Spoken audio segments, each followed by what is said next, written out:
जम्मू कश्मीर में मौसम के हवाले से चलिए बातचीत करते हैं। आपको बता दें कि जम्मू के जो प्लेनर एरियाज हैं वहां पर आज कई सारे इलाकों में बारिश देखने को मिली है, पर वहीं श्रीनगर जैसे हायर रीचेस की बात करें, पहाड़ी इलाकों की बात करें तो वहां पर स्नोफॉल के साथ बारिशें भी देखने को मिली हैं और फ्रेश स्नोफॉल देखने को मिला है। मेट्रोलॉजिकल डिपार्टमेंट की बात करें, मौसम विभाग की बात करें तो उन्होंने कहा कि इसी तरह का मौसम अगले कुछ दिन तक रहने वाला है, खास करके 20 मार्च तक रहने वाला है। और ऐसे में जम्मू कश्मीर में तापमान में गिरावट देखने को मिल रही है। जम्मू से तस्वीरें आपके साथ साझा कर रहे हैं। जम्मू में इसी तरह का मौसम सुबह से बना हुआ है। पहले सुबह से हल्के बादल छाए हुए थे, जिसके बाद बादलों की तरफ से पानी बरसने को मिला और उसके बाद जम्मू के कई सारे इलाकों में बारिश का सिलसिला अभी भी लगातार जारी है। छुटपुट बारिश कई सारे इलाकों में जम्मू के देखने को मिल रही है। अब बात करेंगे सीधा वादी कश्मीर की। वादी कश्मीर के लिए हमारे साथ हमारे श्रीनगर के संवाददाता शाहिद हसन जुड़ चुके हैं। चलिए शाहिद से बातचीत करते हैं। शाहिद, अभी जिस इलाके में आप हैं वहां पर मौसम के क्या हालात है? अभी क्या बारिशें ज्यादा तेज देखने को मिल रही हैं? और पता चला है कि आज फ्रेश बैच ऑफ स्नोफॉल ऊपरी इलाकों में भी देखने को मिला है। शायद जी साक्षी, बिल्कुल आपको बता दो, अगर यहाँ श्रीनगर की बात करेंगे तो श्रीनगर में इस वक्त जो है हल्की हल्की बारिशें हो रही हैं। और वहीं पे अगर सेंट्रल कश्मीर या साउथ कश्मीर की बात करेंगे, नॉर्थ कश्मीर या साउथ कश्मीर की बात करेंगे, नॉर्थ कश्मीर और साउथ कश्मीर से ये रिपोर्ट है कि इन इलाकों में भी जो है बारिशों का सिलसिला आज सुबह सवेरे से देखने को मिला। और आपको बता दें, उसके साथ साथ अगर पहाड़ी इलाकों की बात करेंगे जिसमें कहीं ना कहीं गुलमर्ग, राजधान टॉप, सिमथन टॉप, बगल रोड, पीर की गली जो है ऐसे इलाके शामिल है।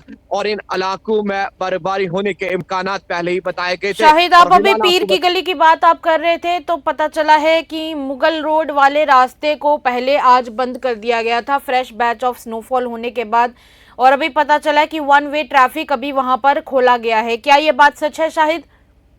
जी साक्षी, बिल्कुल आपको बता दूं, जो ही वादी कश्मीर के अंदर मौसम करवट बदलता है और वेस्टर्न डिस्टर्बेंसेस जब यहाँ पे इफेक्ट करती हैं तो उसके साथ साथ हम देखते हैं कि मुगल रोड जो एक अहम रोड है, इंपॉर्टेंट रोल प्ले करता है और उस पे जो है ट्रैफिक को रोका जाता है, क्योंकि वहां पे फ्रेश स्नोफॉल हुई थी और उसके बाद जो है वन साइड ट्रैफिक को रीओपन किया गया है। यानी एक साइड से जो है ट्रैफिक को चलने की इजाजत दी गई है। मगर कहीं ना कहीं घाटी के अंदर जो है अब परसों से लगातार सर्दी में इजाफा देखने को मिल रहा है। और यहाँ महकमा मौसमियात की जानिब से भी ये प्रोडिक्शन जारी की गई है कि 20 मार्च तक जो है ऐसे ही मौसम रहेगा। यानी 20 मार्च तक जो है वादी कश्मीर के प्लेन एरियाज में बारिश होने का इम्कान है और पहाड़ी इलाकों में बर्फबारी होने का इम्कान है। जी साक्षी। शाहिद, मौसम एक बार फिर से करवट बदल चुका है और अचानक से मौसम ने इस बार करवट ली है, क्योंकि लोग एक्सपेक्ट कर रहे थे कि इस तरह का मौसम मार्च के मिडल तक रहेगा, पर ये काफी साल बाद देखने को मिला है कि मार्च की एंडिंग नजदीक है और ऐसे में मार्च का मिडल क्रॉस हो चुका है। इस दौरान मौसम ने करवट बदली है और एक बार फिर से लोगों को स्वेटर बाहर निकालने की जरूरत पड़ रही है।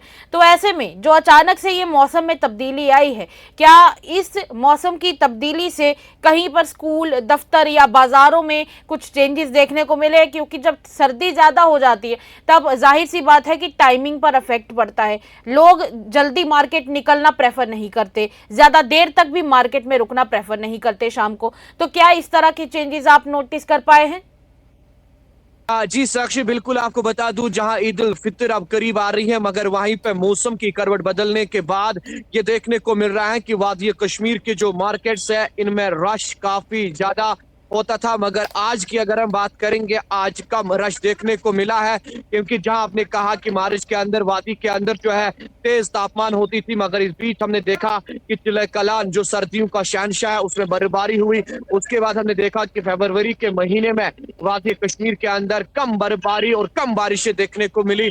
और कहीं ना कहीं जो लोग हॉर्टिकल्चर, एग्रीकल्चर के साथ वाबस्ता थे या टूरिज्म के साथ वाबस्ता थे, कहीं ना कहीं वो नाखुश और उनके चेहरे पे जो है कहीं ना कहीं नाखुशी नजर आ रही थी। और उसके बाद हमने देखा कि इस मार्च के महीने के अंदर जो ही मौसम ने करवट बदल दी, घाटी के अंदर बारिशें हुई, घाटी के अंदर ऊपरी इलाकों में बर्फबारी हुई। उसके बाद जो है जो लोग एग्रीकल्चर, हॉर्टिकल्चर के साथ वाबस्ता है उनके चेहरों पे कहीं ना कहीं खुशी नजर आ रही है और स्वेटर और जैकेट जो है इनका मौसम फिर से वापस आया है। यानी मार्च के अंदर बारिशें और बारिशों के साथ साथ सर्दियों में इजाफा देखने को मिल रहा है। और जहां पे हमने ये देखा, जो हमने नोट्स किया कि कुछ बुजुर्ग जो है कांगरियों को भी लेना पसंद करते हैं। जी शाहिद, अब मौसम के साथ साथ अब बात करेंगे ट्रैवल एंड टूरिज्म के बारे में। ट्रैवल एंड टूरिज्म के हवाले से अगर देखा जाए तो परसों का ही दिन था, यानी सोमवार का दिन था, जब एक तरफ स्प्रिंग का सीजन जल्दी आ गया और ऐसे में टूलिप गार्डन की भी जल्दी ही जो जी जी सीजन है वो शुरू हुआ। और इस बार कंपैरेटिवली अंदाजा लगाया जा रहा है कि ट्यूलिप गार्डन यूजुअल डेट्स के हिसाब से पहले इस बार इनॉग्रेशन उसका किया गया है टूरिज्म सीजन के लिए। तो क्या लगता है कि ये जो बारिश हो रही है, क्या इसका स्प्रिंग के ऊपर, ये जो अभी स्प्रिंग आया हुआ था, हाल ही में जो ताजा ताजा कलियां खिली हैं, क्या उनके ऊपर असर देखने को मिल सकता है क्या? और दूसरी तरफ ये जो टूरिज्म सेक्टर की हम बात कर रहे थे, टूरिस्ट लगातार वैली पहुंच रहा है और खासकर बहुत सारा टूरिस्ट ऐसा है जो अभी अभी खुले हुए ट्यूलिप गार्डन को देखने के लिए आ रहा है। तो क्या उन आने वाले यात्रियों की, आने वाले टूरिस्ट की संख्या पर असर देखने को मिल रहा है? क्योंकि बारिशें लगातार जारी है, स्नोफॉल भी कई इलाकों में देखने को मिल रहा है। तो क्या लगता है कि जो टूरिस्ट हैं उनकी गिनती घट सकती है इसकी वजह से? जी साक्षी, बिल्कुल आपको बता दूं, जहां तक आपने ट्यूलिप गार्डन की बात की, तो परसों जो है जम्मू कश्मीर के चीफ मिनिस्टर ने उसकी इनाग्रेशन की, मगर अचानक से मौसम ने करवट बदल दी, तो कहीं ना कहीं ट्यूलिप गार्डन में आपको कम रश देखने को मिलेगा। मगर जो देश के मुख्तलिफ रियासतों से सयाह आते हैं, तो हम देखते हैं कि ज्यादातर सयाह जो है गुलमर्ग, टंगमर्ग, पहलगाम, आरो वैली या उसके साथ साथ जो बाकी इलाके हैं उनमें जाना पसंद करते हैं। ट्यूलिप बिल्कुल गार्डन जो है बिल्कुल। सयाह जाते हैं, मगर आपको बता दें, हमने देखा कि अचानक से वादी कश्मीर के अंदर तेज तरीन धूप देखने को मिली और धूप के बाद जो है जो फूल है वो खिले हुए थे और हमने देखा कि जल्दी से इनॉग्रेशन की गई, मगर मौसम ने करवट बदल दी। तो कहीं ना कहीं बहुत ऐसे फ्लावर्स होते हैं जो सन पे डिपेंड करते हैं, तो बिल्कुल कहीं ना कहीं बिल्कुल। हो सकता है कि उनमें जो है वो चमक नहीं देखने को मिल सकती। हो सकता है कि शायद ट्यूलिप गार्डन पर थोड़ा सा असर पड़ सकता है, मगर जहां तक टूरिज्म की बात है, टूरिस्ट्स की बात है, टूरिस्ट गुलमर्ग जाना, पहलगाम जाना ज्यादा पसंद करते हैं, क्योंकि हम देखते हैं ट्यूलिप गार्डन भी जाते हैं, मगर उससे ज्यादा रश आपको गुलमर्ग, पहलगाम के वादियों में देखने को मिलता है। जी शायद एक सवाल और रहेगा कि राजदान सिंथन टॉप पर भी पिछले दिनों काफी स्नोफॉल हुआ और वहां पे रोड पहले बंद किया गया था, हालांकि अभी वन वे ट्रैफिक ऑन है वहां पर और एलएमवीज के लिए खासकर ऑन है। तो ऐसे इलाके, खासकर राजदान टॉप जैसे जो इलाके हैं, वो इलाके हमेशा जब भी स्नोफॉल होता है तो वो कहीं ना कहीं सट कर थोड़े से दूर हो जाते हैं, क्योंकि रास्ता यूजुअली बंद हो जाता है और ऊपर से ईद का त्योहार भी पास ही है। तो क्या लगता है कि फल और सब्जियां जिनका ईद के त्योहार पे ज्यादा से ज्यादा तादाद में होना जरूरी है और एलएमवीज की ही सिर्फ और सिर्फ मूवमेंट देखने को मिल रही है? क्योंकि जब भी देखिए, जाहिर सी बात है, जब भी फल और फ्रूट के ज्यादा से ज्यादा स्टॉक आता है तो जी वो एचएमवीज के ऊपर आता है। तो जी क्या जी लगता है कि एक बड़ा इफेक्ट ईद के ऊपर भी देखने को मिल सकता है, क्योंकि जो स्टॉक रिसीव किया जाता है वो ज्यादातर एचएमवीज के थ्रू आता है शायद? जी साक्षी, बिल्कुल आपको बता दूं, जहां तक स्टॉक की आपने बात की या बाकी चीजों की बात की, तो नेशनल हाईवे ओपन है, मगर मुगल रोड पे एक ही साइड से ट्रैफिक चल रही है। मगर हम देख रहे हैं कि मैन एंड मशीनरी जो है वो एडमिनिस्ट्रेशन की जानिब से काम पे लगाया गया है और उम्मीद की जा रही है कि जिस तरह से एलएमवी के लिए खोला गया, हो सकता है कि लगातार जो कोशिश है, हो सकता है कि आज शाम तक वो कोशिशें रंग लाए और उसके बाद जो है हैवी मोटर व्हीकल्स को भी अलो किया जाए, क्योंकि ईद का त्योहार भी है और एडमिनिस्ट्रेशन को सब चीजें ये मद्देनजर है। और हम ये कह सकते हैं कि जिस तरह से हमने देखा फास्ट ट्रैक पे काम, फास्ट ट्रैक पे जो है लाइट मोटर व्हीकल्स के ट्रैफिक को अलो करना, तो ये बात ये अंदेशा देती है कि जल्द से जल्द जो है हैवी मोटर व्हीकल्स को भी मगल रोड पे अलो किया जाएगा। जी शाहिद, आने वाले दिनों क्या क्या पूर्वानुमान है? क्योंकि अभी तक 20 तारीख के बारे में ही इंफॉर्मेशन मिली हुई है मेट्रोलॉजिकल डिपार्टमेंट की तरफ से। क्या जिस तरीके से मौसम ने अचानक से करवट ली है, तो उसकी वजह से जितने भी हमारे किसान हैं उनकी लाइफस्टाइल के ऊपर, उनकी फसलों के ऊपर ये मौसम नेगेटिव इफेक्ट डाल सकता है शायद?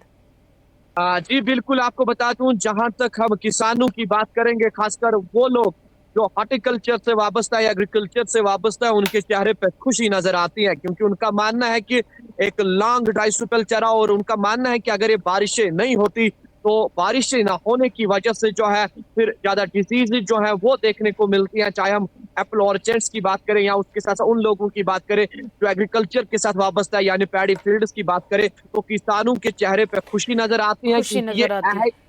एक अहम रोल प्ले करने जा रहा है। क्योंकि आपको बता दें ये एक अच्छा इम्पैक्ट डालेगा, क्योंकि हमने देखा धूप ज्यादा थी और धूप के बीच जो है डिजीज ज्यादा अटैक करती है, चाहे एग्रीकल्चर सेक्टर हो या हॉर्टिकल्चर सेक्टर हो। तो जो ही ये बारिशें हुई तो किसान जो है वो खुश नजर आ रहे हैं इससे। जी चलिए शुक्रिया शाहिद, इस पर और नजर रखिएगा। और अभी वैसे आप भी बारिश में भीग रहे हैं, आपका समय ज्यादा नहीं लेंगे हम, तो शुक्रिया जुड़ने के लिए। शुक्रिया शाहिद। शाहिद हमारे साथ जुड़े हुए थे। शाहिद ने बताया है कि किस तरीके से वादी कश्मीर में भी मौसम ठंडा और ज़्यादा हो चुका है, तापमान गिर चुका है, और इसी के साथ जो वादी कश्मीर में ऊपर के पहाड़ी रेंजेस हैं वहां पर बर्फबारी देखने को मिल रही है, वो भी फ्रेश बर्फबारी। हालांकि ईद आने वाली है और इस बर्फबारी की वजह से ईद के ऊपर क्या असर पड़ता है आने वाला समय बताएगा। तब तक के लिए इतना ही। ऐसी खबरों के लिए द न्यूज़ देखते रहे और तब तक के लिए खबरों का सिलसिला यूं ही रहेगा जारी। थोड़ी देर में मेरी सहयोगी मृदु जी आपके पास खास बड़ी खबरें लेकर आती ही होंगी।